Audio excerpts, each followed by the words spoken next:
Maka awak tidak boleh merasa awak ambunan paling hebat, ambunan paling mulia, ambunan paling senior, ambunan paling. Maka kalau ada orang bantu itu, la yadkhulul jannah, tidak masuk surga. Man kana fi qalbihi, siapa yang dalam hatinya mithqala habatin min khardalin min kibrin, ada sombong walaupun sebesar biji zarrah, biji sawi.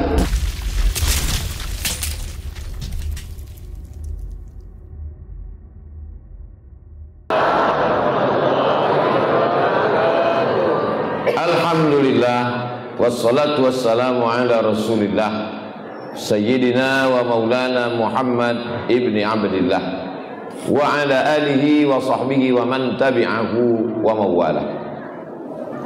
Dan sama-sama awak hormati guru awak basamo Al-Mukarram Ustaz Jelfatullah, balehonya Ustaz Jelita Donald, Ustaz Ilham adik kelas Ambo di Mesir, Ustaz Jel kakak kelas.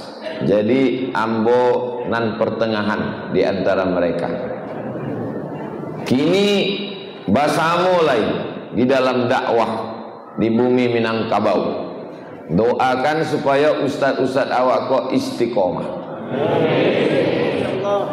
Banyak orang nan kurang bersetuju. Ustaz-ustaz di masjid saja maja kitab, baca tafsir, membacakan hadis Nabi, baik, bagus, tak salah. Tapi ambo ingin mencuba awak berfikir mencari dari sudut pandang nan lain. Ambil contoh tentang masalah menjual khamar di tepi jalan. Ustaz Somad menyampaikan khutbah di masjid berapi-api.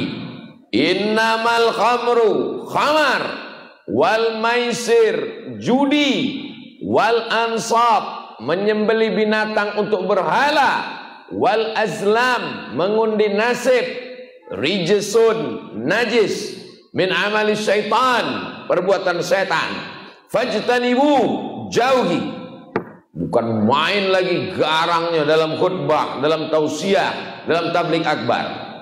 Tapi begitu keluar dari masjid, alun sampai 200 meter, orang dah menggali khamar di tepi jalan. Tak mungkin loh Ustaz Somad di tepi jalan tu ditampek orang menggali khamar tu. Ya ayyuhalladzina kafaru. Kalau ambo ceramahi orang nak menjual khamar tu di tepi jalan, melapornya ke polisi, nan ditangkok ambo apa inyo? Ambo nak kan ditangkok. Pasal apa? Pasal mengganggu ketertiban umum. Jangan main-main. Itu menunjukkan bahwa khutbah, tausiah, ceramah terbatas.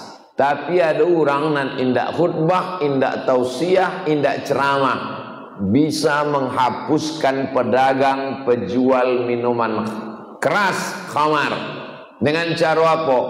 Dengan cara perda, peraturan daerah. Peraturan daerah nomor sekian tahun sekian, tidak boleh berjualan minuman keras di pinggir jalan tempat umum. Kalau tertangkap, maka polisi berhak memenjarakannya. Jaksa menuntut di pengadilan, diputuskan oleh hakim, ditangkap oleh polisi. Bisa apa tidak bisa? Bisa. Makanya ada ungkapan 100 fatwa, 100 ceramah, 100 khutbah belum tentu efektif bila dibandingkan dengan 1 tanda tangan kekuasaan.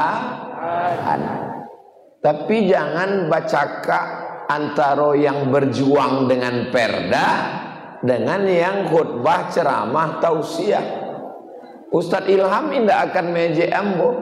Apa tu Ustaz Somad tu? Tausiah nan mabuk jo, nan sakau jo.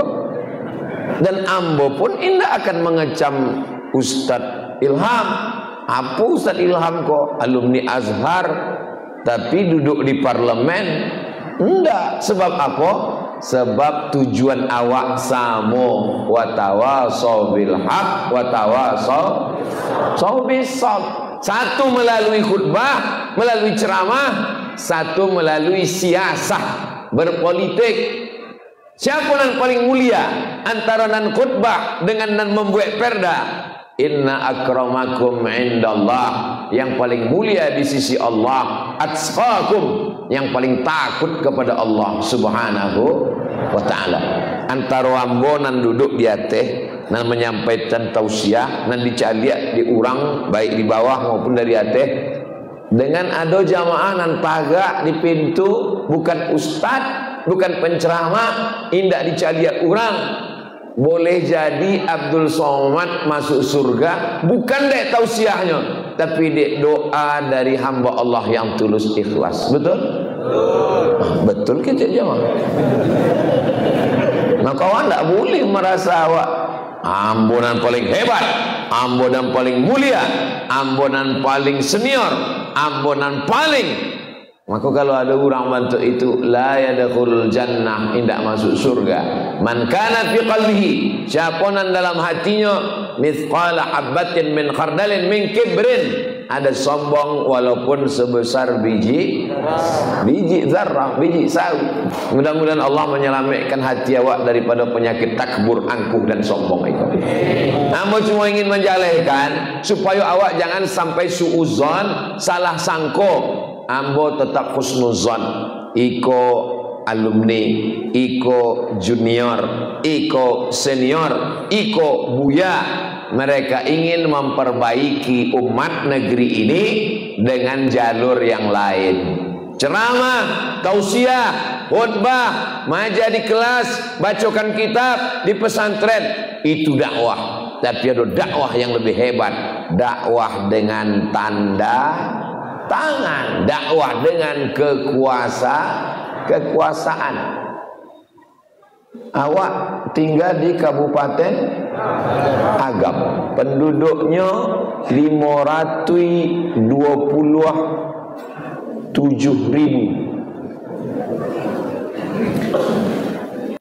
TNI 585.000. Penduduk Israel 5 juta orang. Kira-kira kalau dikirim sadok TNI itu ke Palestina, selesai enggak masalah? Selesai. Siapa mengirim? Orang nan punya tanda tangan, nan punya kuasa. 500 orang anggota Dewan DPR RI diadakan voting. Setujukah kita mengirimkan jenderal-jenderal, tentara-tentara, pasukan khusus, meriam, tempur, pistol yang selama ini tak pernah dipakai sejak Belanda pulang ke Amsterdam, sejak Jepang pulang ke Tokyo? Setuju. Selesai. Selesai benar selesai? Selesai. Oh, jadi kalau gitu apalah guna Ustadz tablik akbar? Itu adalah pertolongan yang paling ringan. Jangan sampai karena yang berat tidak sanggup, yang ringan ditinggalkan. Ustaz Abdul Somad penggalangan dana waktu di Masjid An-Nur Pekanbaru, terkumpul piti sabaleh miliar. Allahu Akbar. Bukan piti ambo, piti orang. Itu pertolongan teringan, sehingga nanti kalau ditanya Allah Subhanahu wa taala, "Hai Abdul Somad, wa angidui tahun 2023 waktu Israel menyerang Palestina, ada yang mengirim tentara, ambo tidak mengirim ya Allah, sebab ambo bukan orang nan punya kekuasaan." Lapai ambo? Ada yang ceramahkan, ada tablik akbar. Itulah cumanan ambo mampu penggalangan dana, tausiah. Tapi orang nan punya senjata, jenderal-jenderal nan punya bintang, orang nan punya kekuasaan akan dituntut di hadapan Allah Subhanahu wa taala. Jadi menolong agama Allah iko dengan ceramah itu teringan. Kalau mau menolong agama Allah ini adalah dengan power politik kekuasaan. Kita tidak lagi tinggal di kerajaan Pagaruyung, Aditya Warman.